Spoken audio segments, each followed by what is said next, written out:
ठीक है, I guess we can start. So, a warm welcome to everyone who has joined us for this session today. It is hosted by Indian Lawyers Association, ILA. Myself, Madhura, I work with the ILA for a year now. So, we are a for lawyers, by lawyers organization working to create a voice of all legal professionals across the country. We do this by way of hosting different events, activities, initiatives, providing guidance for law students, young lawyers. We also have a legal aid initiative that's quite active, especially during the pandemic. We did some activities for those who needed the most. So today we are here to discuss an important topic of recent developments in IBC. Let me quickly introduce all the speakers here today. We have Mr. Tirthankar Datta, partner at J. Sagar Associates. He specializes in banking and finance, restructuring and insolvency, and mergers and acquisitions. He regularly represents Indian and foreign banks, corporate houses, and private equity sponsors in their complex financing matters through secured limited resource or syndicated facilities and private placement of corporate bonds, non-convertible debentures, or in restructurings under the IBC. He has been recognized as a leading lawyer rising star in banking and finance by IFLR 1000 and has been recognized in the influential biannual RSG India Report 2019 as a recommended individual lawyer of the firm from client reviews. Welcome, Mr. Datta. Then we have Ms. Richa Saraf, Manager Legal in Sumedha Management Solutions Private Limited. She has extensive experience in corporate and finance laws and has worked with NBFC clients, startups, and other corporate firms. She has a significant exposure in corporate litigation.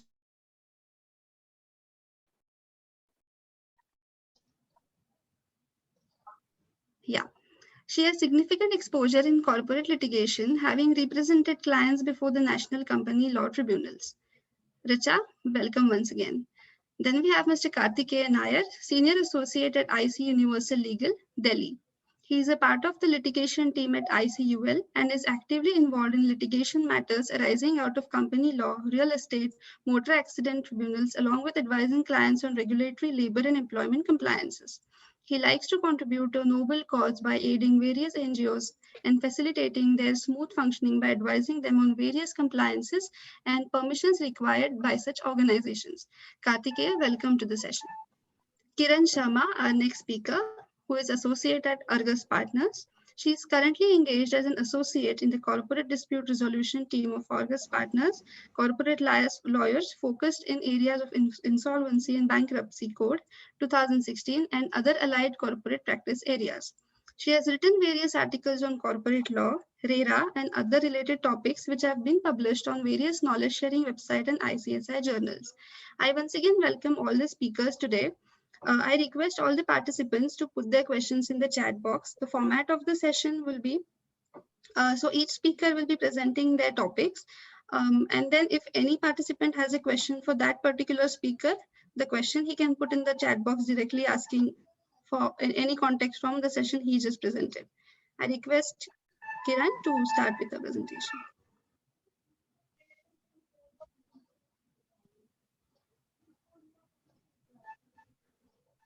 Thank you so much, Madhura, for the introduction of all the panelists here. Good morning, all of you. I welcome you all to the session, such a knowledge sharing session that we have today. And let's make it more of a knowledge exchange program rather than just a knowledge delivering program. And I would request all the questions to be either put through Madhura or in the chat box and can be taken at the end of my session. I would like to begin my session with the topic that I have been allotted, that is group insolvency, and which I call it as a solution for Indian companies. So what is group insolvency? If we deal with what is group insolvency, we would get an idea that an insolvency, while in India was envisaged, was for a was on a standalone basis, and it was meant to resolve the insolvencies of a standalone company, and the process would run for around 180 days to 70 days, and it would actually resolve just one companies. However, as we all are aware that in India there exists a complex group structure in which one entity is dependent on the other. Therefore, if what I mean to say is that if one entity is into the manufacturing segment and the other entity of the same group would either be a holding company or a subsidiary company or an associate company of the second entity of the same group belonging to the same group, would surely be either engaged in wholesaling or retailing of the products. Therefore, being such a cooperative inter se transactions on a daily basis that the companies undergo, it becomes very complex to resolve such companies on a standalone basis. Maybe company A would have defaulted and company B would not have defaulted. But while resolving the companies, we will have to take into account the interdependency of the entities on each other. Like I said, that in India, while we started, we did not have any such concept of group insolvency. However, as we started to proceed with the IBC era, we saw that there were quite a lot complexities. For example, I had the fortunate opportunity to work upon personally for Videocon, Adel, and JP. And in all the three complex group structures that were given to us, we had no other option but to approach the adjudicating authority for resolving the companies in a group manner, as if those companies are termed as single economic unit. Maybe the entities are different, their roles are different. However, the complex group structure would continue to be named as a single economic unit. First of all, Videocon. There were 14 group companies in Videocon, and there was just one company who had almost all the businesses in it, that is Videocon Industries Limited, and all other companies were the maybe we can call it as they were just the companies who would be acting as a support company to the main company. Then we had Adel Landmarks. In this, there were 20 to 22 entities, and these companies were engaged in the business of real estate. And while I say real estate, we all know that for a real estate company to operate on a standalone basis becomes very difficult, because on the practical grounds, there are quite a few licenses which are required and which are not granted to a single company. Therefore, in Adel Landmarks Limited, we had a structure and we had such a confusing state as to how to invite the resolution plans, which is the ultimate goal of the IBC, to invite the resolution plan and resolve the company so that the company comes out as a clean slate and it is resolved in a time-bound manner. So all these objectives of the code were being defeated. Why? Because of the group structure. Maybe, you know, Adel Landmarks Limited, I'll have an example of this. Adel Landmarks Limited was the holding company. It had more than 10 to 12 subsidiary companies, and all the development rights were with Adel Landmarks Limited. All the developing rights for developing any project, complex, or anything like that, that would be retained with the Adel Landmarks Limited. All the licenses would be in the name of Adel Landmarks Limited. However, the land on which the project was supposed to be made was in the name of each of the 10 companies.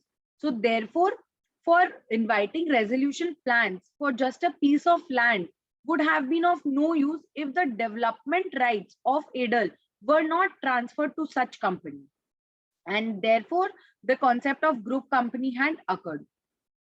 And Videocon was almost the first group insolvency order which was passed by adjudicating authority known as NCLT, and the first bench was Bombay bench, M.K. Shrawat sir, and he had passed this order basis upon the other international precedents that we had that time, and also referring to few provisions contained in the ancestral model law. Ancestral model law is not something which is very adaptive to very adaptive for Indian context. However, it was quite helpful to adapt the concept of a group insolvency as to how to go ahead with solving the insolvencies in a group wise. And thereafter, the working group on group insolvency was constituted, and there were several members from diverse fields who were a part of this group committee, and they were working on it, and they had finally given their report and few recommendations of the working group committee, and it was constituted in January 2019. They submitted their report, and after that there were few recommendations which were highly beneficial for the Indian context. So I just try to summarize as to what does the report says about group insolvency in Indian context. Firstly, so there are broadly two types of group insolvency. It can be a procedural coordination, or it is a substantive consolidation. When we say procedural coordination, it just remains on the skin of the layer. That means that it will enable communication, coordination, and cooperation between the stakeholders. That means the insolvencies will not be intertwined with each other. However, on the contrary, when we say substantive consolidation, it means that it will be treated as just one single insolvency. But in the procedural consolidation coordination, we see that it cannot be termed as one single group insolvency, because it is just the skin of the layer that gets merged, and we proceed with the resolution of the insolvency on a group level. That means there will be 5 entities, there will be 5 group insolvencies. However, the insolvencies would go together. That means the time frame for all the companies would run parallelly. Therefore, there would be no substantive consolidation.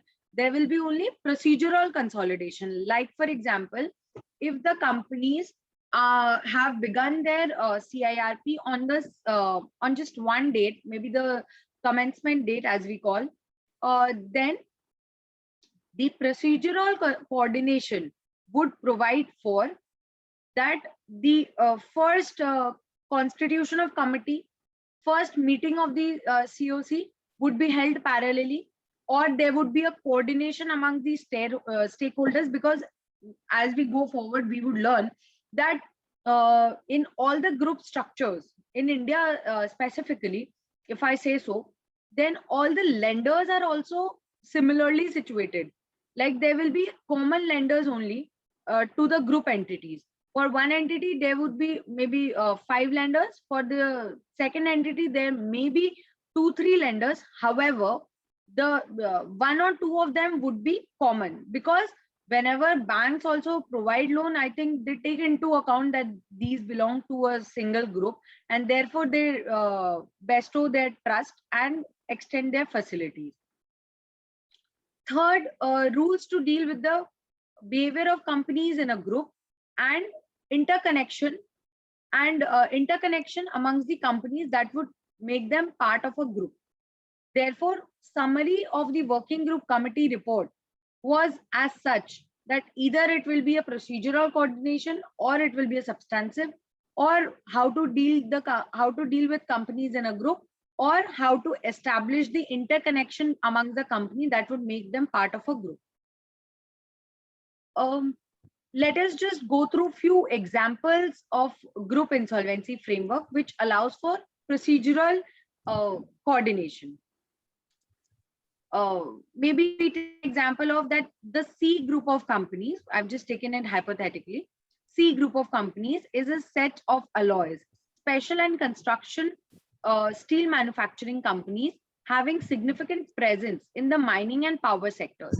Out of these, CIRP was initiated for 4 companies, such and such, And there appears to be a great degree of intertwining and consolidation of assets and liabilities among these group companies. For example, nearly 100% of the members of the COC are common for all the corporate debtors.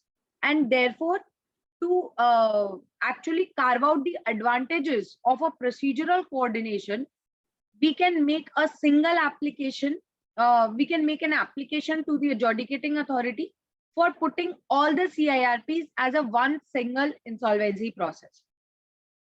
And rather than appointing 4 different resolution professionals, we can go for one single resolution professionals. That would really be cost effective also, because one resolution professional will coordinate it all, and he may of course engage some professionals and expert services to run the process without any hindrance. However, he can always have the best coordination done amongst the 4 others insolvency processes that are going on parallelly. Also, if the COCs are common in member, then all the COC meeting, that means the committee of creditors meeting, can be held in a single day. And it can be one after another, so that if in case one decision has already been taken for one company, the other company would be benefited because they already know what the decision has been made. Therefore, time saving and cost effective. These 2 mechanisms always aid the procedural coordination. Example of a group of companies that are viewed as a single economic entity. So this term, single economic entity, you would find in the CIRP admission order passed by NCLT Mumbai bench in the matter of Videocon Industries Limited, in which there were factors which were enumerated in the order itself, dated 8th August 2019, if I'm not mistaken.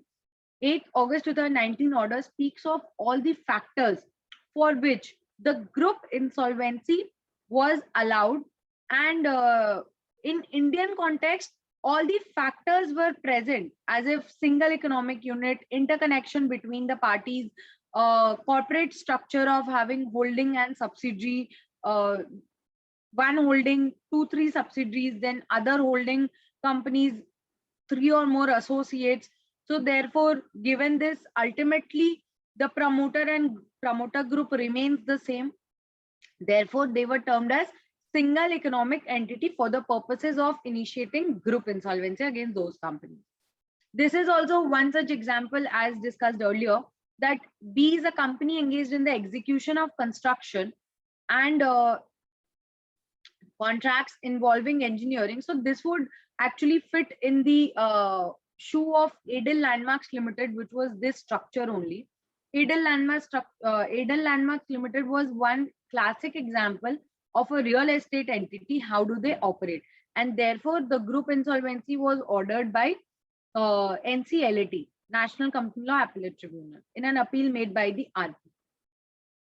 Extract reproduced from the working group committee report submitted to the IBBI. So therefore, this extract, I think we can just give it a read through. We have already discussed this, that procedural coordination and substantive coordination. Let us just look through what are the steps to approach the procedural coordination mechanism. First of all, a joint application should be made or should be allowed for the insolvency resolution of multiple insolvent companies in a group. What do you mean by joint application process? As we all are aware that the CIRP is initiated by making an application either under section 7 or section 9 or section 10. Group insolvency, in my views, will work when all the financial creditors of a company come together and make a joint application. And also it might work in the case of corporate debtor itself going into CIRP, itself declaring default and wanted to initiate the CIRP against itself. So in a typical section 7 application, generally we make the application, the application comes before the NCLT, either it is taken up by the bench and either it is admitted or rejected. However, in case of a group insolvency resolution process, apart from making 5 section 7 applications, what we can do is a joint application can be made incorporating all the details. So this framework in India as of now is not yet implemented. So if you have any questions regarding the processes as to how to make, I will have no answer to that. But this is what the stepwise approach for procedural coordination mechanism would be while group insolvency would be in place in India. Joint application process should be made, and joint application would enumerate all the details of the default of different corporate debtors. A single adjudicating authority or NCLT should administer all the insolvency resolution process.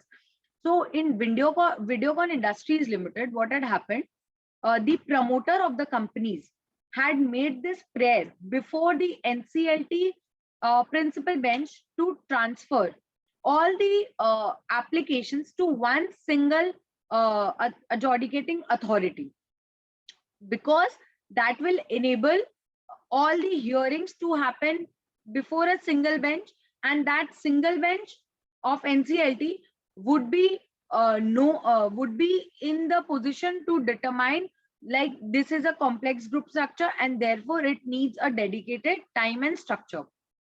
Therefore, a single adjudicating authority was the first prayer that the promoter group had sought before the NCLT principal bench. Then single adjudicating authority in Videocon was NCLT Bombay. Single insolvency professional may be appointed in insolvency proceedings. As we all are aware that as we go ahead with the procedural coordination, the key lies in the word term coordination, which means there has to be a flawless coordination amongst all the insolvency proceedings that are going on in the companies. And therefore, a single insolvency resolution professional was appointed in the matter of Videocon Industries Limited also, who used to run the process. And in Edel Landmarks also, one single Indian insolvency professional was appointed.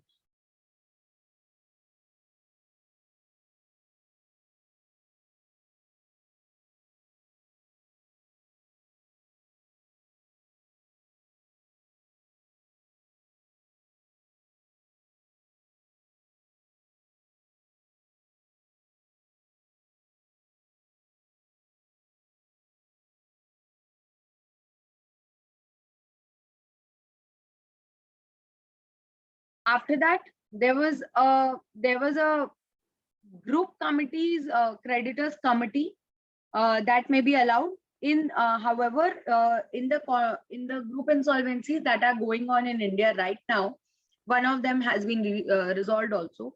So the group insolvencies that are going on in India, they do not have this concept of formation of a group creditors committee. However, in the recommendations in the WG report, they have recommended that one group creditor committee should be appointed for resolving the insolvencies of all the group companies. Then again, cooperation, communication, information sharing between the COCs should be mandated, because COCs are the ultimate deciding authority for the insolvency resolution process, and therefore all the decisions are taken either through or by the COCs. Then estimated cost and distribution of cost of proceedings should be maintained. That means an estimated cost should be made out by the insolvency professional as to which company would require how much of dedicated funds, and what will be the distribution ratio as to who would be sharing the CIRP cost amongst themselves. Then how to opt out of the group insolvency resolution process if one of the creditors does not want to go ahead with the group insolvency resolution process. They should also have the option of opting out. Then group is strategy by the group coordinator. Group coordinator should be appointed, who should be, in my views and as per the ancestral model law, should be different from the insolvency professional who is appointed. A group coordinator should be appointed just for the purposes of coordination and coordinating either with the insolvency professional or with the COCs.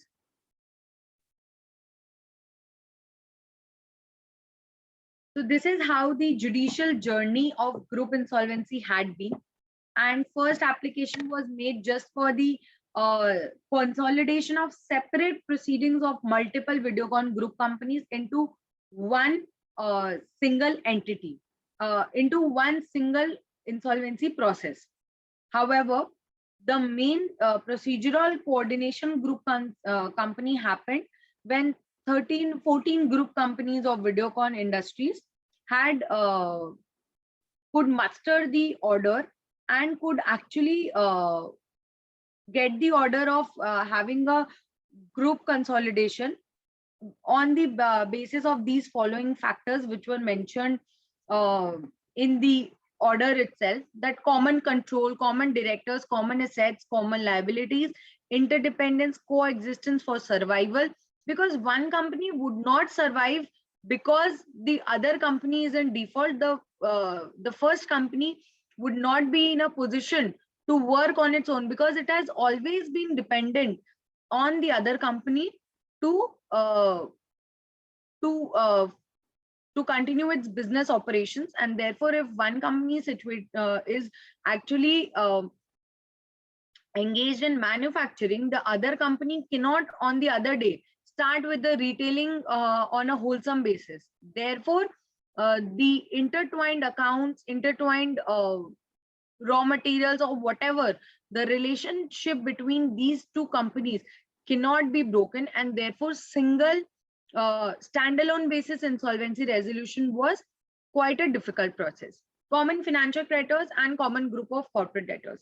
And therefore, this factor, the most important factor, the common financial creditors, was the key point why Videocon Industries Limited could muster the group insolvency resolution process. Therefore, in famous case, we all are aware, JP Infratech, it also had 24 companies which belong to a single umbrella group. However, it could not actually initiate the group insolvency, because at that time the IBC was too new to experiment upon. Advantages we had already discussed. It is cost effective, time saving, and maximization of value of assets, so that all the group entities resolve in a time bound manner in a given period of time, and it is not during the broken period that the insolvency happens. It also saves judicial time, because had it been 14 cases which would be heard by the adjudicating authorities, there would be one single authority who would be hearing all the applications parallelly. And there was a successful, we already have a successful resolution of a group insolvency. Videocon Industries has been acquired by Twin Star Technologies Limited recently, and the plan has already been approved by the NCLT.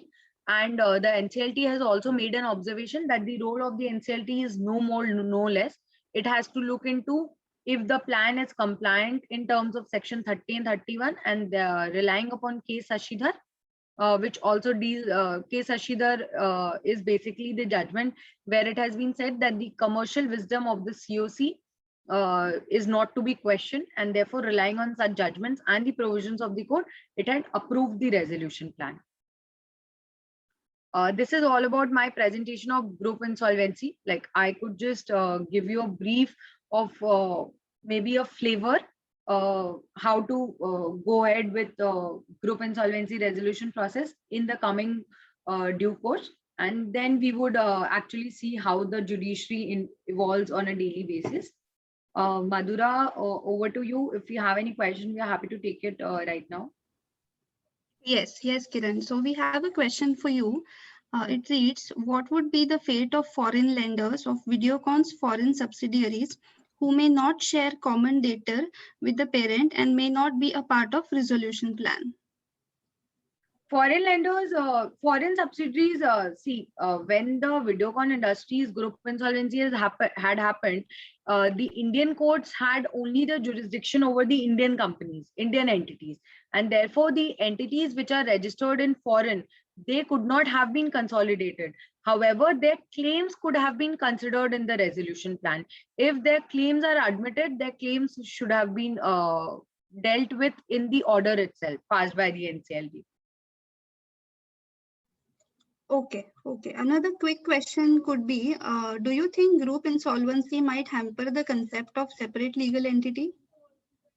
Separate legal entity concept exists in Indian context. However, given the Indian complex group structures that we have, that one entity is so much dependent on the other entities. See, it is not a mandatory provision. Like group insolvency is not a mandatory provision. If we have all the pros and cons at one place, and if we decide that in the procedural coordination at least, there is no lifting of corporate will, and therefore the separate legal entity concept would not be compromised, because there still exist 14 companies only. They are not being merged or amalgamated as a single economic unit. However, just to deal with the insolvency resolution process, we actually seek insolvency of group entities in order to level the timeline and nothing else. We don't want the amalgamation or merger to happen. They still remain as different distinct entities. Okay.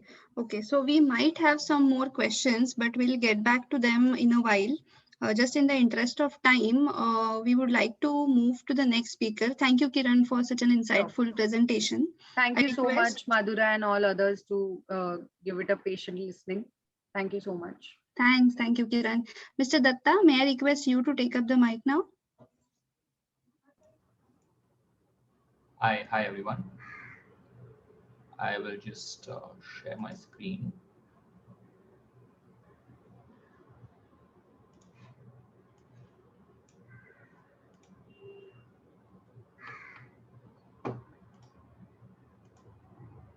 Yeah. Is my screen visible? Yes. Okay. Hi, everyone.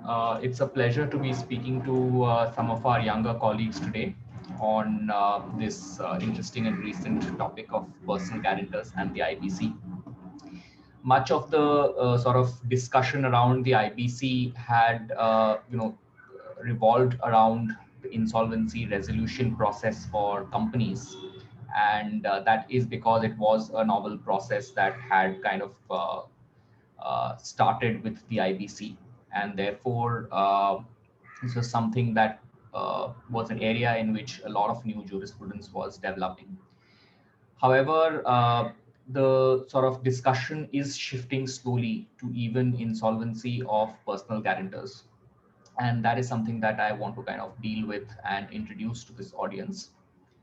The reason that the focus has really shifted to insolvency of personal guarantors is because in the Indian context, there are a lot of financings which have been given to large corporate houses, which have been backed by personal guarantees of the promoters. The promoters are the dominant shareholders of a company.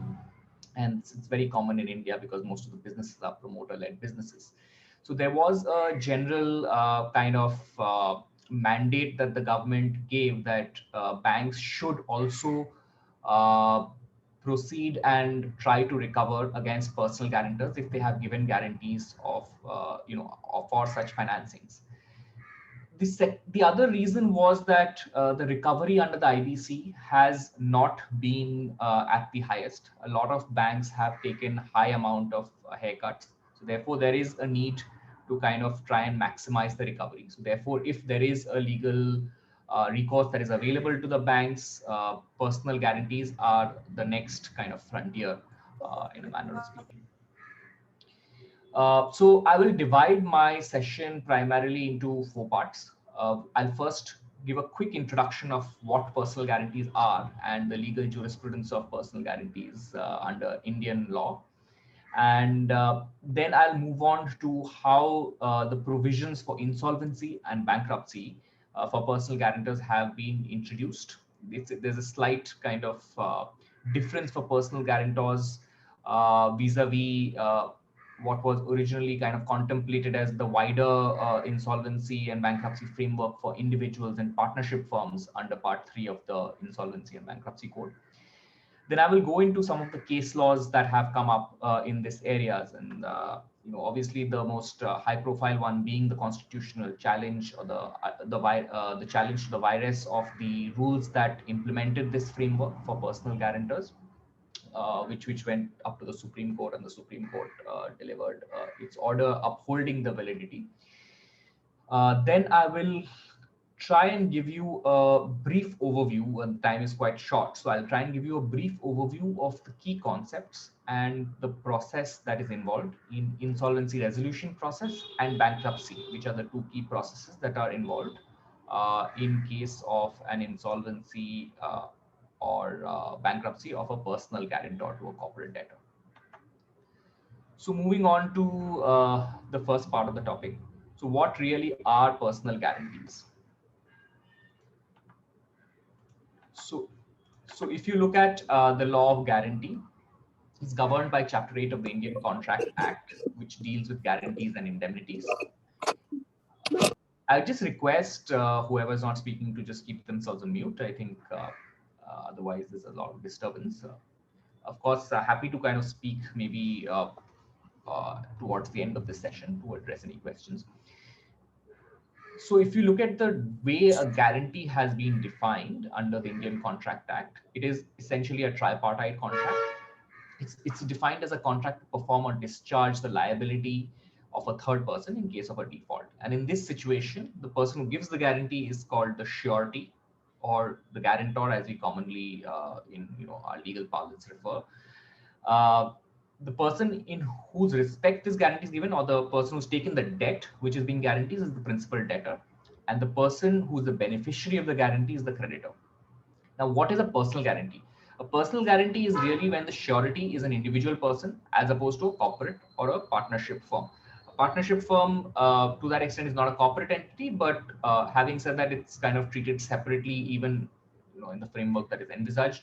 So right now, we'll focus our discussion really on personal guarantees being given by individual persons and how they are treated under the IBC.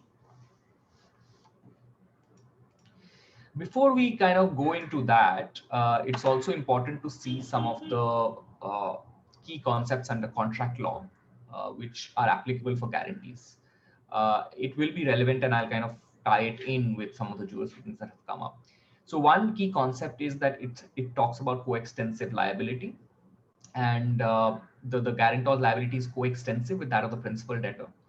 Any variation or composition reached between the principal debtor and the creditor will discharge the personal debtor. And there are certain other rights, and I've just extracted a few of the key ones. There is, of course, a subrogation right that the guarantor has typically when, let's say, the guarantor pays under the guarantee to the creditor, and therefore he can really recover that same money from the principal debtor. So right of subrogation, coextensive nature, and the circumstances in which the guarantor may get discharged is what the Contract Act kind of dwells on, and it's called the law of the guarantee under the Contract Act. So I'll quickly kind of move on to really what the focus of the discussion today is, which is the framework for insolvency and bankruptcy of personal guarantors and how that has kind of come up. Like I mentioned, the earlier regime before these set of regulations and the IBC provisions were notified vis-a-vis personal guarantors, the regime was early 20th century set of acts which the British had enacted and was still in effect, which was the Presidency Towns Insolvency Act of 1909 and the Provincial Insolvency Act of 1920. These were the only legislations which dealt with an insolvency or a bankruptcy in case of an individual. And the processes that were followed under these acts were primarily court driven, court supervised, and it kind of focused in a situation in which a person could not pay its debt, or there were acts of insolvency that were committed by the individuals, and the court would really take sort of supervise the liquidation of the assets of the individual person to satisfy those debts. But given that there is a new kind of mechanism that the IBC envisaged, the IBC also envisaged in Chapter 3 the insolvency resolution, which was akin to the CIRP, wherein the creditors could really sort of maybe not get the full payment, but try and recover and reduce and see basis the assets that were there, how best the debt could be resolved. And this is slightly different from bankruptcy, which is more akin to liquidation, where really a bankruptcy trustee will take over the assets legally of the individual involved and sell them and distribute the proceeds, other than a limited set of excluded assets, which are just sort of as a matter of humanity required by the individual to really live. So those are very kind of basic items which we'll go into later.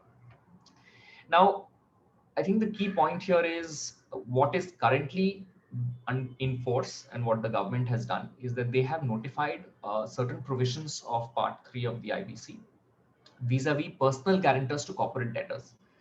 The reason for that being that it's really been seen that the debt resolution of the corporate debtor which is happening is intertwined and linked with the debt resolution which has to happen at the personal guarantor level. And as I said, I think the government had given a strict mandate that if there is a legal recourse available to certain promoters who are the dominant shareholders who have given guarantees for financings, that recourse should be kind of proceeded against.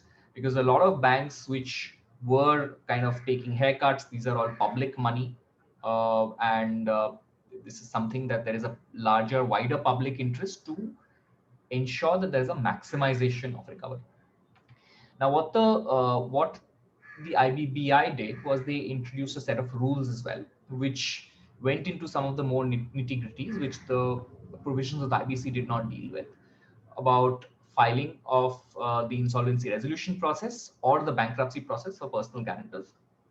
And the procedural details about how the insolvency resolution professional or the bankruptcy trustee would really run the process and elaborated on certain key concepts. Right. Before we go into some of the jurisprudence, and I think that's where a lot of interest may lie for some of our younger audience, I'd just like to touch on the three key concepts. So three key concepts of insolvency resolution with respect to individuals is fresh start, insolvency resolution, and bankruptcy, which are kind of encapsulated in Chapter 3 of the in Part 3 of the IBC. Fresh start has not been introduced. It's really a more simplified process for people whose assets are below 25,000 rupees, and their the income is also at a lower level. So it's really kind of a different process. It's not right now the focus of the government to really go at insolvency process for these classes of individual. Insolvency resolution and bankruptcy are the key processes that have kind of come into force, and banks are implementing these processes and pursuing the remedies. Like I mentioned, insolvency resolution involves a repayment plan, which is come up, which is kind of come up with and then approved and then submitted to the NCLT for approval, which is akin to a sort of resolution plan, the way we understand it for corporates, but there are obviously nuances because we're dealing with an individual and the assets of an individual. If this repayment plan fails, if the creditors do not approve this repayment plan, then to that extent, The next step really is bankruptcy of the individual. In this situation, the assets are taken over by a bankruptcy trustee, and then they are distributed to the creditors. There are certain rules and regulations which are prescribed as to how this can be done, and the due process that needs to be followed. And really, after this, there is a discharge and a kind of a fresh slate that the individual starts with, because ultimately you can't really shackle an individual with debt through his entire life. So if, to the extent he does come up and say that, look, I have taken more debt than I can pay, there are these assets that I have, there are these liabilities that I have now, uh, there needs to be a finality to what the creditors can really recover. So that's really the objective of insolvency resolution and bankruptcy with respect to individuals. I'll just uh, go into the jurisprudence before maybe we can pause for 5 minutes and take a few questions. And before I go into the process, maybe that would kind of give a refreshing break to all of us. I know maybe I'm kind of going through some of these concepts a little quickly, and it could be a little heavy, but unfortunately we don't have too much time. So just in terms of the jurisprudence that's really come up, so before a lot of the more recent cases, there has always been a debate which has been debated at the NCLT and the NCLAT level as to whether the moratorium under section 14 of the IBC would restrict a lender to proceed against the personal guarantor and try and recover under the personal guarantee. And I think the logic was that it's a coextensive liability. Therefore, if the liability really gets written off under the insolvency resolution process, can the guarantor really be liable to pay? Now, I think there has been a lot of debate on this. And there were quite a few conflicting kind of decisions, but it ended up at the Supreme Court, which followed some of the early NCLT decisions, which kind of held that there is the moratorium during CIRP would only apply to the corporate debtor. It will not apply to enforcement of personal guarantees. And legally also, if you look at it, the way coextensive liability really has been examined by the court is that they are kind of parallel liabilities. The lender has a right to go to recover against the corporate debtor and therefore file an insolvency case against the corporate debtor. But it would not restrict his right to go and simultaneously seek the debt from the personal guarantor, because he may not be able to recover his full debt from the corporate debtor. Now, in this situation, it is also important to understand that there is no double dip that the creditors do have, or what in insolvency parlance is known as double proofing. Ultimately, I think a principle which even courts have upheld is that if there is something that you have recovered from in insolvency resolution of the corporate debtor, it's only the balance amount that can be claimed against the personal guarantor, which I think even lenders are on board. So SBI versus V Ramakrishnan was a Supreme Court judgment in 2018, which clearly stated that you could parallelly proceed against personal guarantors, and at that point of time, these whole insolvency provisions were not enforced, and it kind of was a landmark decision which were relied on in later judgments. There was a judgment of the NCLAT in 2019. It is the widely criticized judgment of Vishnu Kumar Agarwal versus Piramal Enterprises. Now, here effectively, in using many flawed arguments, the NCLAT kind of said that while a financial creditor can file applications for initiating CIRP against the borrower and corporate guarantor, but admission of one application, the other application cannot then be admitted. Now, this kind of caused a little bit of problem, and this judgment was followed by a few NCLTs, and this muddied the field a little bit. Then we have the judgment of SR Steel. SR Steel made a passing reference to the fact that the right of subrogation can be extinguished. And this is a very important point, to the extent that the lenders do not, of course, while pursuing their remedies under personal guarantee, if they do recover something, they don't want the personal guarantor to come back and claim in an insolvency resolution process of the corporate debtor. Because ultimately, they are the ones who have taken the loan, they have agreed to guarantee the loan, so the lenders really have a first dip in the pool of the assets, and they would not want to share it with the personal guarantor, so which was upheld. It's an important principle to understand in the kind of wider universe of banks and personal guarantees. The landmark judgment in this case was, I mean, of course, widely publicized case was when the State Bank of India instituted an insolvency resolution for Mr. Anil Ambani for the guarantees that he had given for his group companies, Reliance Communication and Reliance Infratel, part of the Reliance Anil Ambani group. And the NCLT admitted it, but then Mr. Ambani challenged the constitutionality of the provisions of the personal guarantor insolvency, which had been introduced, which we spoke about a little while earlier. And that is something that, um, and that's something which ended up from the Delhi High Court to the Supreme Court. There were various other individuals who were given personal guarantees who filed similar challenges, and ultimately the Supreme Court took them all in. And the judgment was, and the landmark judgment was delivered in May 21 in Lalit Kumar Jain versus Union of India. So effectively, there were two limbs of the argument. One was whether you could really treat personal guarantors of corporate debtors as a separate class as opposed to other individuals, because IBC really envisaged individuals and partnership firms, and Chapter 3 dealt with that. But what these notifications seem to do is just make them applicable for personal guarantors of corporate debtors, and whether there was a sort of excessive action on the part of the executive in this notification, because they gave the notification under section 1(3) of the IBC, which really dealt with notifying different parts of the IBC in different dates. So can this really be kind of equated to what the power that has been given to the executive under section 1(3)? So it was argued that this was an ultra vires exercise of the power. Going into various sort of case law on administrative principles, the Supreme Court strangely did not really deal with the sort of equality principle, which was the first argument. But I think it's probably prima facie. There is obviously a classification that can be made. Personal guarantors are on a different footing.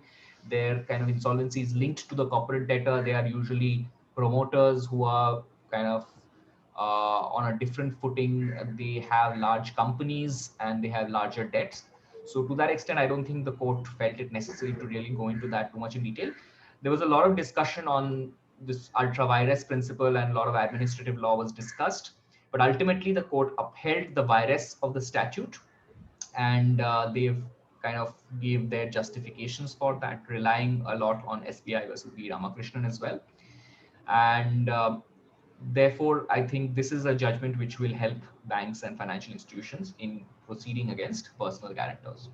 I think at this stage, before we go into the process, maybe we can take a couple of minutes. Is there any questions that have come in till now? Yes, we have a few questions. Yeah, maybe we can take a couple. Okay. So we have one question which says, can personal guarantees of promoters be invoked if promoters have created family trusts and transferred the asset? Yeah, so that's interesting. See, family trusts are created for the specific of, and trusts per se are bankruptcy remote, right? So to that extent, it will be a challenge. So that's the whole reason why high net worth individuals and their families would be trying to ring fence a lot of their assets, and they would be creating family trusts. So in ordinary circumstances, no.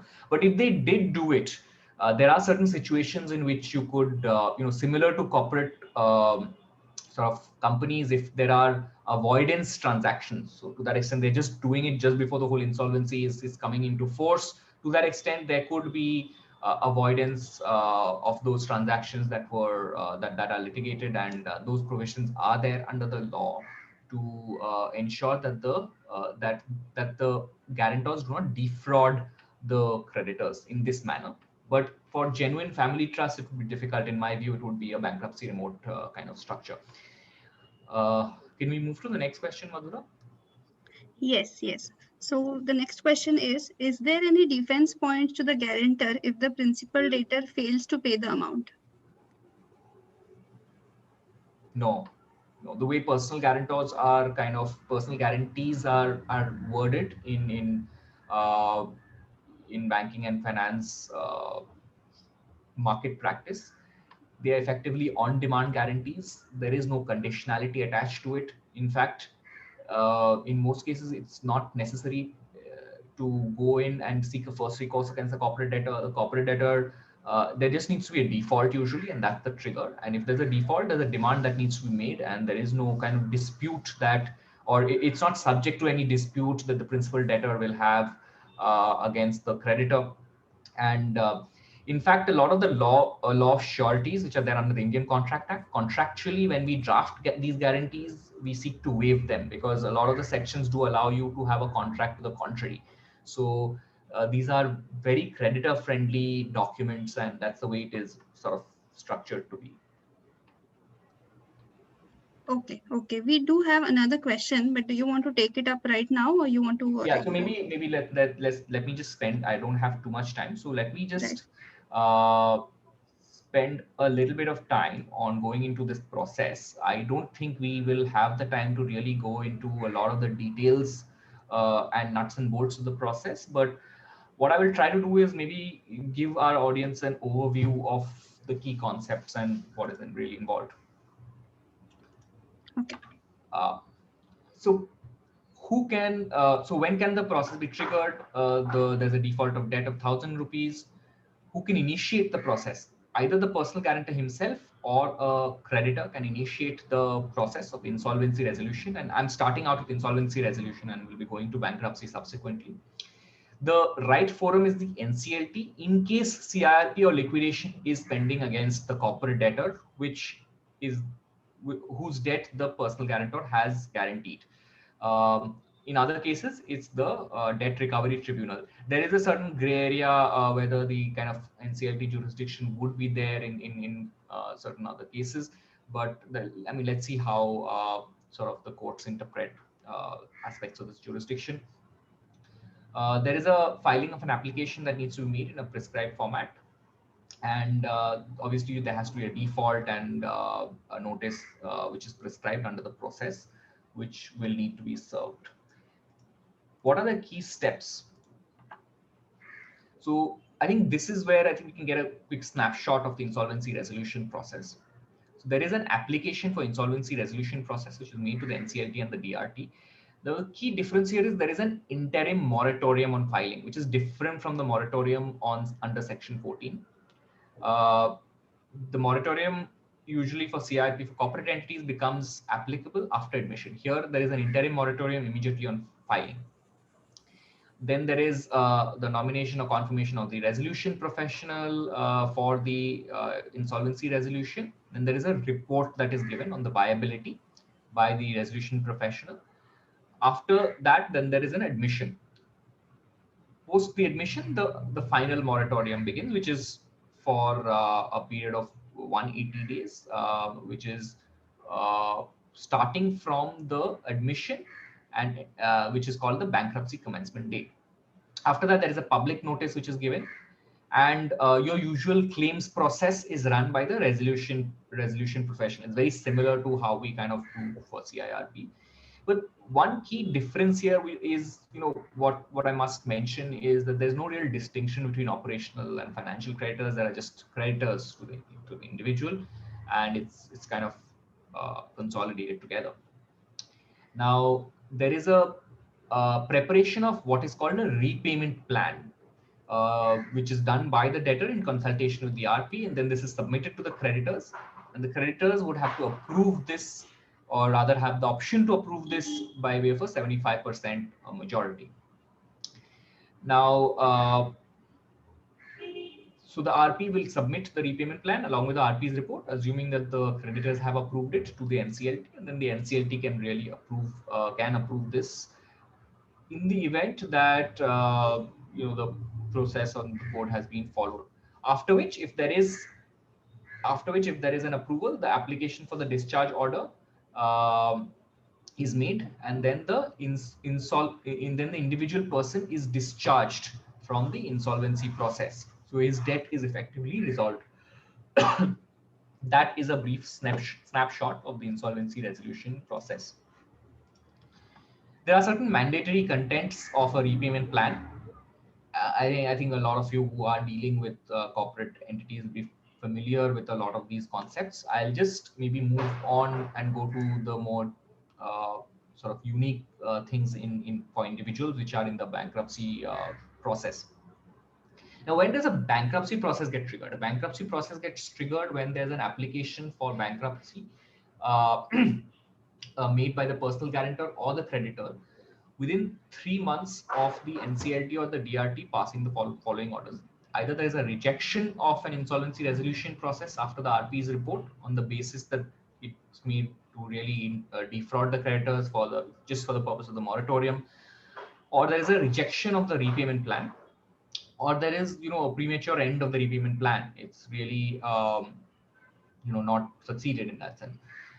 After that, within 1 year from the bankruptcy commencement date, the completion of administration of estates of the bankrupt has to be made within 7 days of the approval of the creditor. That's a broad kind of time frame that is contemplated for bankruptcy. The time period effectively, the other aspect is it cannot be withdrawn without the prior permission of the NCLT or the DRT. That's kind of an important point, because it really is a final step, right? You could not have resolved the debt of the personal guarantor, and now effectively withdrawal is not an option. So it's kind of a very serious step which will be attached to the individual. He is a bankrupt person, and therefore you really need to take the approval of the NCLT if there is, for some reason, there is a withdrawal. Just to again give a snapshot of the key steps in a bankruptcy. There is an application to the NCLT for the bankruptcy order. Then there is a nomination of the bankruptcy trustee. There's an interim moratorium similar to an insolvency process. Then there is a notice or a public notice to be given by the NCLT inviting claims, and then the creditor registers claims with the bankruptcy trustee. I think one important thing is there are certain reports of the administration by the bankruptcy trustee which has to be given, and I'll just go into a couple of things on that report. And after these reports are done, there is also effectively an approval that has to be taken by the creditors committee. Irrespective of that, what I will come is there's a concept of dividend distribution, which is what I mentioned here in the fourth last bullet point. So when the estate is being administered by the bankruptcy trustee, it is ultimately yeah. Can I would just request the audience to maybe keep themselves on mute, please. Yeah. Thank you.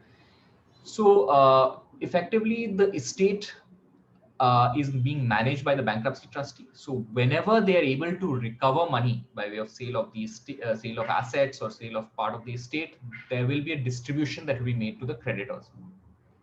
After which, once all the assets are kind of resolved by way of all the assets are liquidated and whatever recoveries could be made is made, then there is a final report and an application for discharge, which is made by the bankruptcy trustee to the NCLT.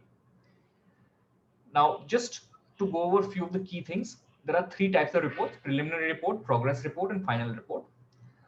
There are 2 modes of sale, which is auction or private sale. These are all prescribed. There are rules prescribed around auction. So auction is the first preferred mode, and preferably it should be an electronic auction. Physical auction could be held with NCLT approval. So the usual concepts of reserve price and qualifications and earnest money deposits would be applicable. Private sale is prescribed specifically where assets are perishable and the value is likely to deteriorate very quickly, and therefore the and in that case the selling price has to be higher than sort of reserve price in a failed auction. So auction is the preferred mode. We'll have to really see how efficient this process is, and I'm sure the IBBI will be fine-tuning this process based on kind of experience that is there. Fees of the bankruptcy trustee. This is again very important because ultimately the process is being run by them. They need to recover the cost of the bankruptcy. This will be determined by the committee of creditors, but there is also a percentage of amount realized, which is prescribed under the rules which have come up, and that is something that is important to note. transfer of debt, again, I think interestingly, there is a notification that needs to be done to the NCLT, because it's a little important, because distressed debt typically is transferred by lenders to kind of various other ARCs and other specialized distressed funds, and there is really a movement towards that. So this is an important kind of piece to watch, what happens when the debt is transferred and or pooled into other vehicles. Valuation has to be with a registered valuer. It could be by two valuers, in which case it would be an average of that. Distribution of dividend to the creditors can be made after filing of the preliminary report. That's what the regulations prescribe.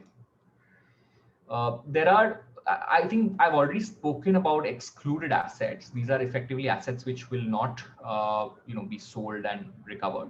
The very basic kind of limited assets which are just required for the survival of the individual.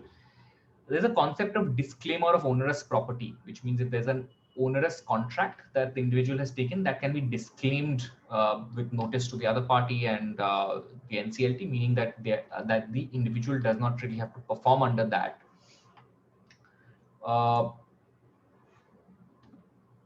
Sorry, I don't think I had changed the slide. Moving on, one important aspect is security interest. How is there a way in the secured creditors can really enforce a security interest? Yes, you can stand outside the bankruptcy process and enforce your security interest. However, there should be an intimation that is given, and in this case, the bankruptcy trustee will try to recover money higher than the amount that has been intimated by the secured creditor to the bankruptcy trustee. In which case, the bankruptcy trustee will do the recovery and give the money to the creditor. Or if the bankruptcy trustee is unable to do that, then the secured creditor can go ahead and stand outside the process and enforce the security over the creditors, over the individual's assets, and recover their debt. This is quite important from a banking perspective, because the creditor rights needs to be protected even in case of a bankruptcy. Otherwise, it will not be commercially feasible for banks to give loans to individuals, or even sometimes when they're guaranteed by individuals and they're being given to corporate debtors, and the balance sheet of the corporate debtor cannot really support that debt. Just to kind of conclude, there is a waterfall similar to insolvency resolution process. There are differences in this waterfall for a bankruptcy that is there, and sort of not going into the details there because we are really running out of time. But effectively, I think it's there, and we can maybe talk about that in the questions if anybody has any questions. So I think at this stage, I'll just conclude my presentation. And if there are any questions, maybe we can take up one or two of them. Yeah, we do have a few questions. One of them is, does DRT play the role for settling these disputes of individual recovery, or the money recovery suits in civil courts are effective? No, so money recovery is different from bankruptcy. In this case, for personal guarantors, effectively there is the NCLTs have been made the forum in which you apply for a bankruptcy or for an insolvency resolution process. Once the insolvency resolution process starts or the bankruptcy resolution process starts, there are moratoriums in place and no recovery proceedings can be made at the DRT level at that point of time. And since we're talking about personal guarantors, the forum is NCLT, and that's what the notifications and the rules prescribe. Okay, I think we will take a last question. Whether a bank can recover simultaneously from principal borrower, a sole proprietor under SAR-FESI Act, and from corporate guarantors already under CIRP by filing a claim before COC. So sorry, could you repeat that?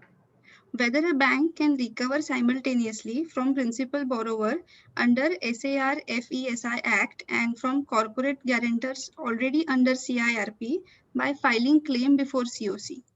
So the corporate guarantors are not really part of the scope of this presentation. Corporate guarantors, there is a clear corporate insolvency resolution process, right, under the IBC, and that is what needs to be followed. The jurisprudence, I think, other than Vishnu Kumar Agarwal, it's clear you can simultaneously start the CIRP, but that is a completely different process to what we're talking about here. And like I mentioned, as an answer to the previous question, there can be no recovery proceedings made against individuals who are personal guarantors uh, or even corporate debtors when the insolvency resolution or bankruptcy is going on, because there is a moratorium in place. And it really will follow this process in terms of how the creditors can recover money. Yeah. Okay. So there are a few other questions, but in the interest of time, I'll just suggest we might send those questions to you, and in ILA blog, we might include the answers to them, and we can Sure. share the link of that blog to the participants. Sure, we can do that. Thank you very much. Thank you all for attending this session, and I'll just hand it over to the next speaker. Yeah, thank you so much, Mr. Datta, for such an insightful presentation. Richa, request you to please take up. Yeah, so thank you, Madhura and ILA, for giving me this opportunity. I'll just share my screen. Let me know if you can see the screen. Yes, we can see the screen. Visible? Yeah. Okay. Yeah, so my topic for today is limitation law and IBC. So I'll be discussing broadly on what is the limitation law, how well it is connected to IBC, what will be the limitation period under IBC, are there any leeways which have been granted if you have not filed your application within the limitation period. So all of these aspects I'll be covering in my presentation today. Starting with what is the rationale to limitation law? So as we all know, Limitation Act prescribes a time limit within which a particular party can file a suit in various courts, right? The object behind the prescribing the period is that a party who is sleeping over his rights do not approach the court at a later period of time. For example, if the claim is was due 50 years back, but the parties have not taken any action till date. So in that case, should that party be given an opportunity to file an application in court after 50 years? So the consequence of giving the opportunity to the party will be that the very recent claims and the parties who are proactive in filing the application might not be given adequate opportunity of being heard. As we all know, the courts are already overburdened with so many cases. So to give justice to those parties who are proactive and who have filed their application within time period, the limitation period has been prescribed. So earlier, there was no specific provision in IBC which dealt with limitation. There were various contradictory rulings of NCLTs and NCLAT, which had held that limitation is applicable, and some had held that limitation should not be applicable. So there were various confusions which were there in this regard. So the Insolvency Law Committee, it had released a report in which it had discussed whether limitation should be applicable or not, how should it be applicable, and also discussed various rulings which NCLAT had come up with. So here I am presenting a few extracts from the ILC report. The ILC had discussed that whether limitation should be applicable to IBC or not. So they said that the intent of the court should not be to give lease of life, new lease of life to debts which are time barred. So in general principle is that the right to remedy expires after a certain period of time. So that principle should also apply here. So the definition of debt and claim which is there in the code, the committee discussed that the debt which is due and payable should be actionable under IBC. So in case the time limit has lapsed under the Limitation Act, in that case the debt cannot be said to be due and payable under law. So in that case, no application can be filed under IBC. Binding up proceedings also earlier under the Companies Act and the earlier regulations held that the time barred debt cannot be a mechanism for admitting binding up proceedings. So that similar rationale has been applied to IBC as well. So there were two aspects which were discussed in the ILC report. First one was whether an application can be filed for time barred debt, and second one was whether a claimant who had whose claim was prior to 3 years, whether those claimants can file their claim with the IRP, RP or the liquidator. So they said that for both the cases, the answer of ILC was that no, the creditors cannot file a claim for time-barred debts, and they cannot file application for initiation of CIRP also for time-barred debt. So because discussing the intent of Limitation Act and the code, they said that the application should be filed within prescribed period of time. Also, they had also dealt with the case where the corporate applicants themselves file application under section 10 of the IBC. So they said that since in that case, there should not be any applicability to the Limitation Act, since it's not the creditors who are filing the application, but the corporate applicant himself, who itself is filing the application, who thinks that they're not able to repay the debt. So then there was an amendment which was brought up in the IBC. There were two basic amendments which were carried on. First, there was an insertion of section 238A, which said that the certain provisions of the Limitation Act will be applicable to IBC. And the second one was with regard to the claim forms, wherein it was said that time-barred debt should not be admitted as a part of the claim. These are the four significant provisions which according to me is important from the perspective of IBC. The first, we'll be dealing with the case laws which deals with all of the provisions, but now for ease of reference, we are just discussing the provisions as well. So section 5 of Limitation Act, it prescribes that if there's any sufficient cause for not preferring an application within the prescribed period, in that case, the party may seek condonation of delay from the relevant authority. And if the relevant authority is satisfied that sufficient cause existed, in that case, a condonation may be given. And there's section 14, which is very much similar to section 5. We'll be discussing the difference between the two provisions also in the later slides. So section 14, it says that when the party has already filed an application in a particular court, but that court did not have the relevant jurisdiction to entertain this matter. So in that case, the time period in which that matter was taken up in the wrong jurisdiction will be excluded from the period of limitation, which actually is applicable in the present case. Then there's section 18, which says that there can be various acknowledgements which the corporate debtor can give to the creditor, stating that they are liable to pay the dues to the creditor. It may be in a written form, oral acknowledgements can also be there. So acknowledgements which are in writing and which are signed by the corporate debtor can act as an extension of limitation. And a fresh period of limitation will start every time a written acknowledgement is given by the corporate debtor. Then there's Article 37, which is a residuary clause, which provides that the period of limitation for any residuary matter which is not provided in the Limitation Act will be 3 years from the period when the right to apply accrues. So in this case, in IBC also, the limitation period is 3 years. So we'll be giving various examples in the later slides as to how this limitation period will be computed and other aspects. So these are the few cases which we'll be discussing in the later slides, which are important from the perspective of Limitation Act and acknowledgement and other relevant provisions which we have discussed earlier.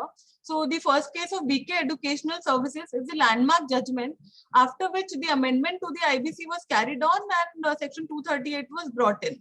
So here are the few observations of the Supreme Court in this regard. The question for the main issue here was whether the Limitation Act is applicable to IBC per se or not. As we discussed, there are various NCLAT rulings which said that Limitation Act should not be applicable. The reason that they were giving was there's no specific reference of Limitation Act being applicable to IBC in the IBC itself. And IBC being a complete code in itself, there should not be any other inference that any other relevant provision which is not included in the IBC should be included. So then discussing the various aspects, the Supreme Court had observed few things.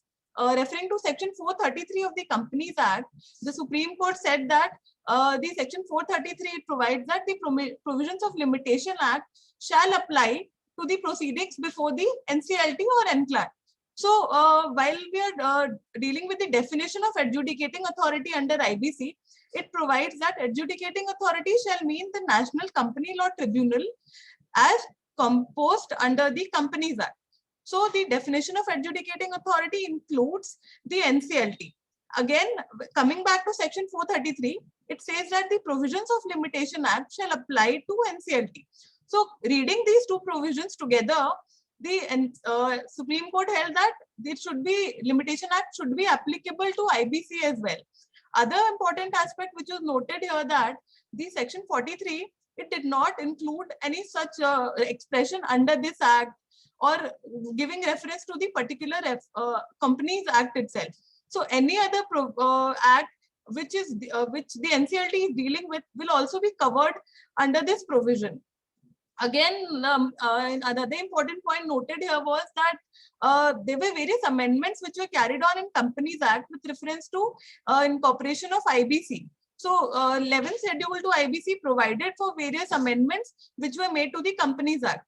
However, the Supreme Court noted that section 433, which provides for applicability of limitation, has not been amended or is still remaining untouched.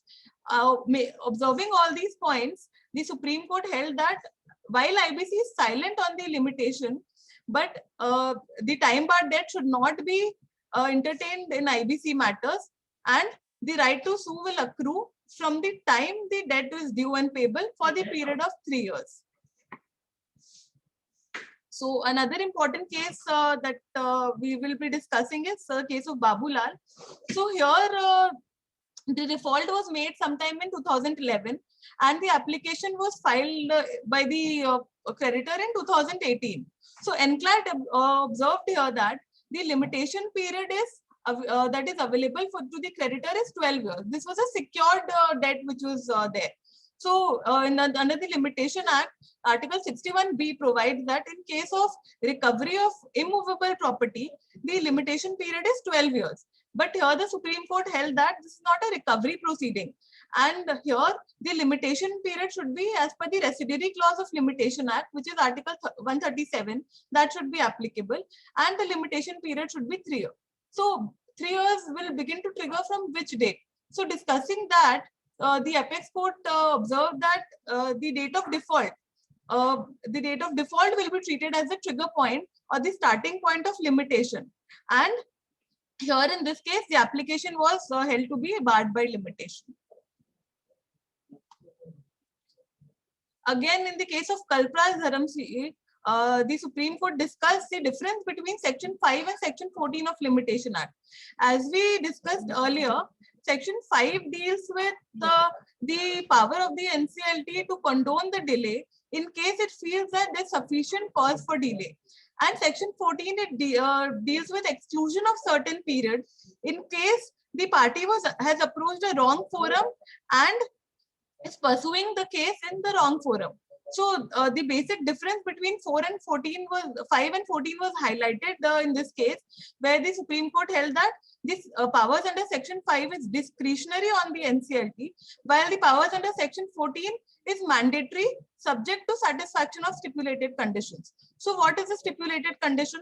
There will be selection of a wrong forum. The party was pursuing the cause of action before a court. It was unaware that the forum is wrong or that it should have approached NCLT. Also, if this mistake should be a bona fide mistake on the part of the party. Moving on to the next case of Sheshnath Singh.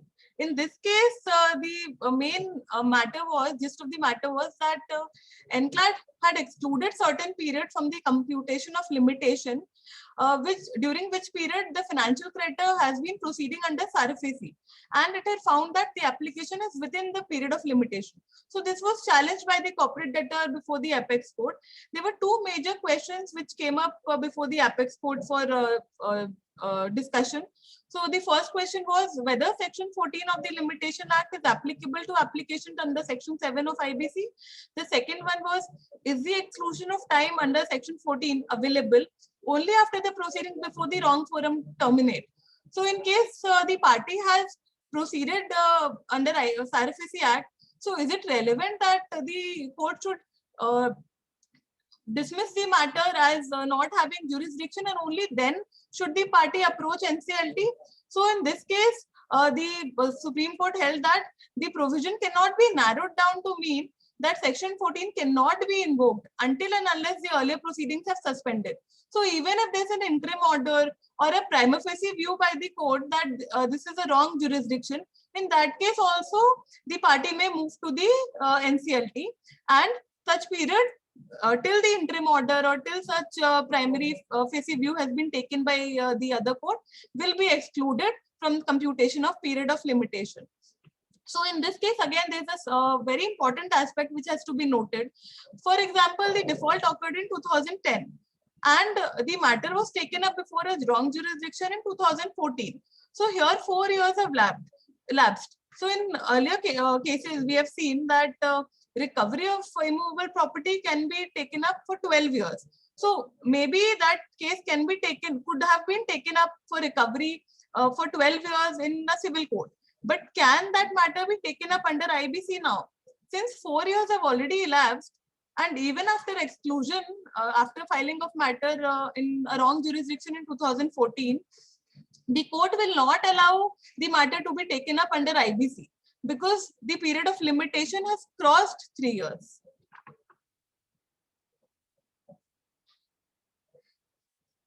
So this is a case of Lakshmipat Surana. In this case, the default occurred in 2010. This corporate debtor has acknowledged the debt time and again. The creditor was writing to the corporate debtor regarding payment to be made by the corporate debtor, and the corporate debtor has responded to such correspondence and has acknowledged that it will be paying the debt in due course of time. And while the debt was not paid, an application was filed in 2019. So as we see, default here is of the period 2010 and application was filed in 2019. So in such a case, whether the application can be admitted by Supreme Court.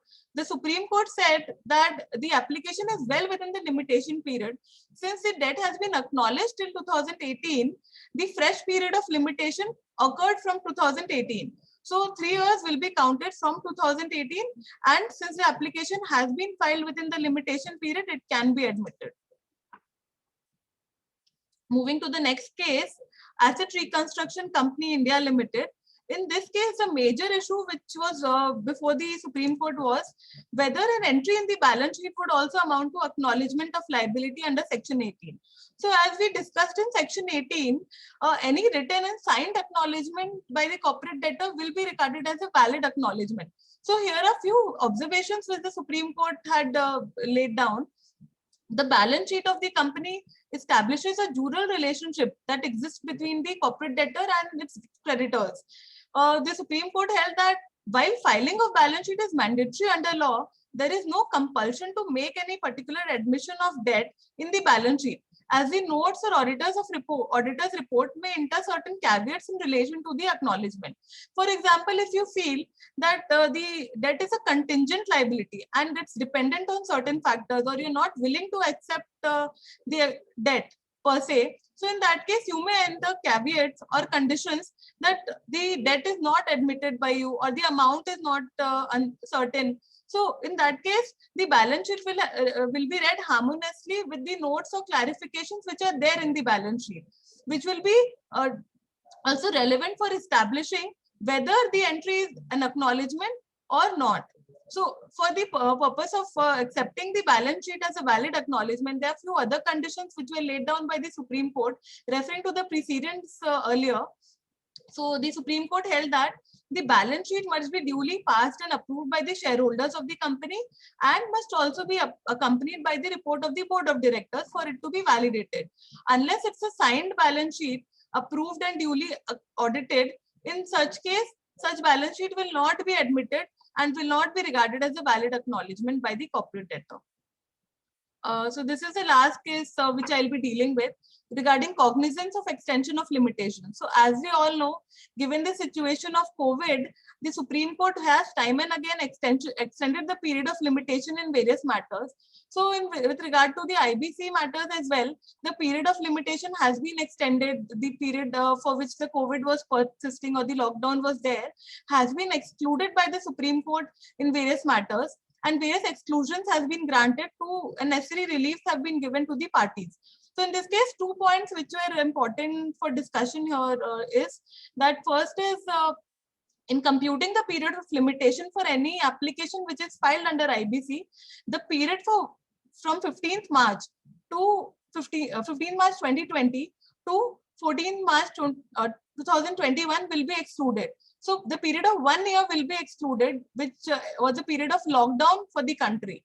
So consequently, the balance period of limitation remaining after 15th March 2020-21 will be included of one more additional year.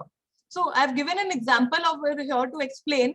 If the limitation period suppose started on 16 March 2019 and was expiring on 15th March 2022, now the limitation period will expire on 15th March 23. So one more additional year has been given here. In the second case, the Supreme Court said that in cases where limitation period would have expired sometime in between the lockdown, between 15th March 2020 till 14th March 2021, in that case, notwithstanding the actual balance period available to the party, all persons will have a limitation period of 90 days. So this is an additional leeway which has been given by the Supreme Court. So here, again, there can be two situations. One is the limitation period is less than 90 days remaining, and the other situation can be that the limitation period of more than 90 days is remaining.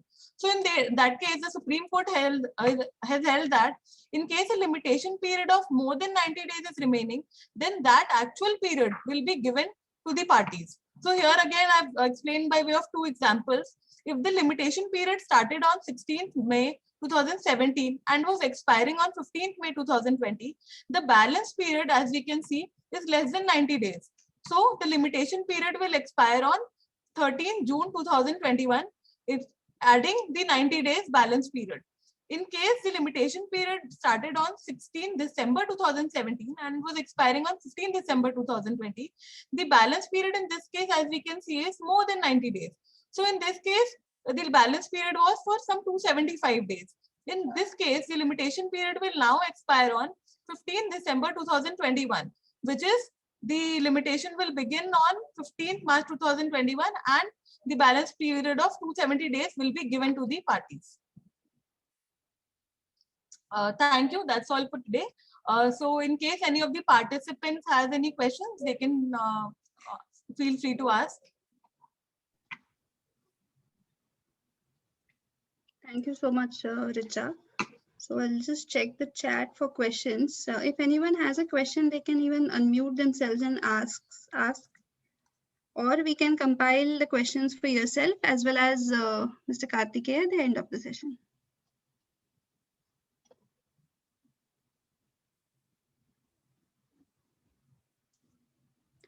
Yeah, so there's no question in the chat so far.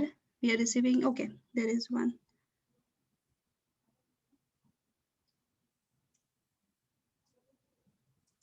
No, this does not look like a question so far.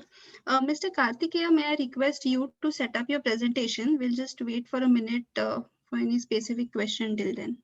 Yeah, we can take it up at the end of the session as well. Yeah.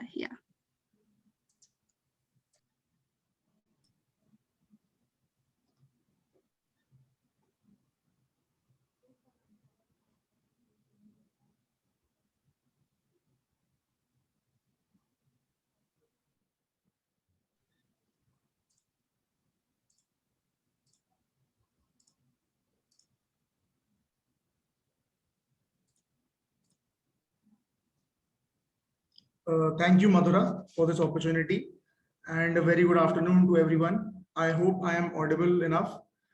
And it was a wonderful insight that was provided by my previous speakers in this new, I would still say it's a new developing law, which has been enforced by the ministries to set out a framework and to consolidate every law and every process under one shelf. So as I stated, that it's still a new law, it's developing, it's progressing. And what are the ways of noticing that a law is progressing is when the adjudicating authorities at different levels are interpreting it in a different way. It's progressing daily. It's being interpreted in a way that is changing from tier to tier, maybe in the tribunal, in the appellate tribunal, and in the Honorable Supreme Court of India. One such development that took place recently was that the objectives, first I would like to discuss the objectives behind enforcing the IBC. It is a bankruptcy law. It seeks to consolidate the existing framework by creating a prime objective of the IBC, and is to rescue the corporate debtors in distress. Furthermore, why I am repeating what has already been discussed in here is because we need to understand the objective why this code was enacted. It is to improve the handling of conflicts between the creditors and debtors, and somehow in this process of protecting the interests of the creditors and the debtors, one such major role was maybe not looked into initially, was the role of the resolution applicants, or maybe the intended bidders. Therefore, the legislature came out with an IBC Amendment Act in 2020 and inserted section 32A, which is the liability of prior offenders. I have just produced the whole section. I will not obviously read each and every word of it because it's there in front of everyone. Just to know what the essence of it is, to state briefly, section 32 of the IBC stipulates that upon arrival of a resolution plan and subject to fulfillment of the conditions laid down in section 32 of the IBC, the liability of the corporate debtor for an offense committed prior to commencement of the CIRP shall cease, and the corporate debtor shall not be prosecuted for such an offense from the date of resolution plan, as has been approved by the NCLT or the adjudicating authority. So the nature of section 32, if we say, is ablution, is an ablution section where it is protecting the interests of the intending bidder or the resolution applicant. It's a non-obstante clause which is not dependent on any other act or law which has been there present before the enactment of section 32. It also says that this section will not be applicable to those persons who was a designated partner, an officer who is in default, or was in any manner in charge or responsible in the conduct of the corporate debtor. So in layman, if I say that it is providing a shield to the person who is stepping into the shoes of the corporate debtors and protecting him from the misdeeds that were done by the previous owners of the corporate debtor. Moving on, we also need to understand what was the intention behind inserting section 32A. It definitely appears to be an afterthought. That is why it was inserted in 2020. And the example that comes across is what was happening between a very two big companies in India. And the instance that I have taken is the Bhushan Power and Steel instance. As it is written here, the BPS owed more than rupees 47,000 crore to banks and other financial institutions, and another 780 crores to operational creditors. Now, after a bidding battle, JSW Steel, which is the resolution applicant, won the rights to take over the Bhushan Power with a bid of 19,700 crore. Now, if we understand the intent of JSW Steel is that when they're stepping inside the shoes of Bhushan Power and Steel, they want to start afresh. They want to rectify all the misdeeds and wrongs done by Bhushan Power. However, there is this hurdle that is created by ED when they step in and attach the assets worth 4,000 crores, citing alleged fraud in a bank loan taken by company's former owners. So this is the whole crux of the matter, that why section 32A was inserted, because it acts as a motivational factor to those people who are willing to bid for the as a resolution applicant in the CIRP. Moving forward, now I am discussing this case which was mentioned before as well. It is the Manish Kumar case. Manish Kumar versus Union of India, and the judgment was passed on 19th of January 2020. There were various aspects which were challenged, and the constitutional validity of these aspects were discussed by the Honorable Supreme Court. And due to the time constraint that we have, I have picked section 32A. and what was discussed by the Supreme Court, what was contended by both the parties, and how Supreme Court and why Supreme Court, the Honorable Supreme Court, ended at this conclusion. Now the contention of the petitioners, that is the majorly the home buyers and the people who were against, who were claiming Section 32A to be ultra virus, was that the immunity that it grants under Section 32A to the corporate debtors and its assets, which are presumably acquired from proceeds of crime, as well as the immunity towards any criminal liability arising from the offences from the erstwhile management committed prior to initiation of CIRP, further jeopardizes the interest of the creditors. In plain reading, it makes absolute sense, because they mean what they mean to say is that the crime, that whatever property, whatever assets that the company has managed to acquire might be coming out of crimes. Such immunity will cause huge losses, which is sought to be prevented under provisions of PMLA. Section 32A is arbitrary, ultra vires, violative of Section 300A, Articles 14, 19, and 21. And they further stated that the provisions 32A could not stand the scrutiny of the court when tested on the anvil of Article 14 of the Constitution. However, now let's move on to the contention of the Union of India. Now, Union of India, with respect to the validity of Section 32A, made it clear that the intention of the legislature, that is to give a clean break and fresh start to the successful resolution applicant. The Union of India made the following averments. The immunity under Section 32A is attracted only when the resolution plan is approved by the adjudicating authority under Section 32A, and the resolution plan results in the change in management or control of corporate debtor. Now, coming to the conditions that are mandatory, which needs to be fulfilled for Section 32A to be applied to in a particular case. And one of them is that there has to be a change in management or control of the corporate debtor. The immunity is granted only to the corporate debtor and its property, where such property is covered under resolution plan passed under Section 31, from any liability or prosecution with regard to offences committed prior to the commencement of the corporate insolvency resolution process.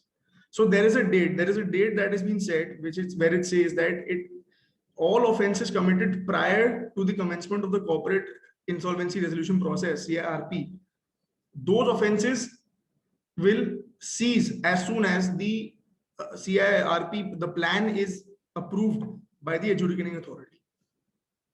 However, if any person who was a promoter or in the management or control of the corporate debtor or a related party, or was in any manner in charge of or responsible to the corporate debtor for the conduct of its business, and who was directly and indirectly involved in the commission of such offense, shall continue to be liable.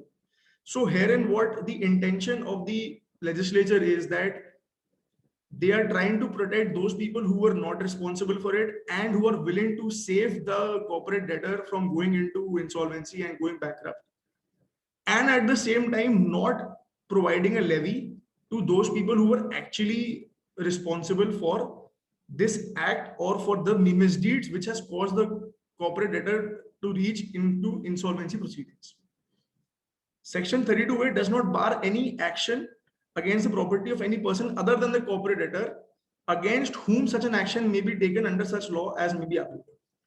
Hereby, in the subclause 2 of Section 32A, it is very pertinent to note herein that they are also not only protecting the offences, they are also protecting the assets of the corporate debtor.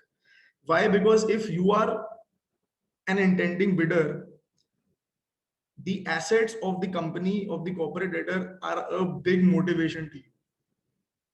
So when you're looking to acquire a corporate debtor or enter into the plan as a resolution applicant, if you don't get control of the assets, it's very difficult for you to actually produce the same amount of money and resolve the whole insolvency process. Notwithstanding the immunity given under Section 32A, the corporate debtor and any person who may be required to provide assistance under such law, as may be applicable to such corporate debtor or person, shall extend all assistance and cooperation to any authority investigating an offence commenced prior to the date of insolvency proceedings. So these were the two sides to the arguments that were placed in the Manish Kumar case. Now, the Honorable Supreme Court in this judgment held the amendments to be constitutionally valid. However, they also put certain conditions under it. The conditions and immunities were subject to the following: that a resolution plan in regard to the corporate debtor must be approved by the adjudicating authority under section 31. The resolution plan so approved must result in change in the management or control of the corporate debtor. This is to protect such a certain example where related parties may enter into the corporate debtor as a resolution applicant and save their own company. So it is just to avoid that. Thirdly, the change in the management of control under the approved resolution plan must not be in favor of a person who was a promoter or in the management and control of corporate debtor, or in favor of a related party of the corporate debtor. Lastly, the change in the management or control of the corporate debtor must not be in favor of a person with regard to whom the relevant investigating authority has material which leads to entertain the reasons to believe that he had abetted or conspired for the commission of the offense. So on the pretext of these conditions, the corporate debtor, the resolution applicant, is protected by section 32A. Now, what was the reason, what was the view of Supreme Court on section 32A and why it was held to be constitutionally valid is because it is important for IBC. Now, going back to why I discussed the objectives of IBC initially, was that the importance of it is to attract bidders and not to demotivate them. Attract bidders who would offer reasonable and fair value for the corporate debtor and to ensure timely completion of corporate insolvency resolution process. Such bidders, however, must also be granted protection from any misdeeds of the past since they had nothing to do with it. And lastly, such protection, the court said, must also extend to the assets of the corporate debtor, which form a crucial attraction for potential bidders and helps them in assessing and placing a fair bid for the company, which in turn will help banks clean up their books of bad loans. So therefore, it was held to be a very valid insertion inside the IBC, even though as an afterthought, it was considered to be very important to motivate the bidders and to make the resolution process as much as it can be, free of any lacunae or shortcomings. That's it with my presentation. If there are any questions on the floor, I'll be taking that. Thank you so much. Thank you. Thank you so much, Kartikeya. We have one question for you. Let me just read that out. What are your thoughts on the clean slate approach that resolution applicants should be given a clean slate and not be burdened with past liabilities of corporate debtor? If you are talking about my thoughts, I actually believe that it is the perfect legislation that has been added, because if we actually take the example of which I have quoted here, that is of JSW, if suppose had this protection not been granted to JSW, although the matter is still sub judice, but if we consider that had this section 32A not been there, if they are providing, if they're entering into the resolution process as an applicant, they would be requiring all the assets that have been there with the corporate debtor. If those are again attached or taken away by other authorities such as the PMLA or the ED, then it will act as a very big deterrent to the whole resolution process, and people and parties will not be intending to enter into such resolution processes. Okay. So thank you so much, Kartikeya, for such an insightful presentation. We do have a few more questions, but we have a hard stop in next 2 minutes. So as I mentioned, we will get back to all the speakers with the questions that I have received so far, and we'll compile a blog out of the responses that we capture from the session as well as the questions.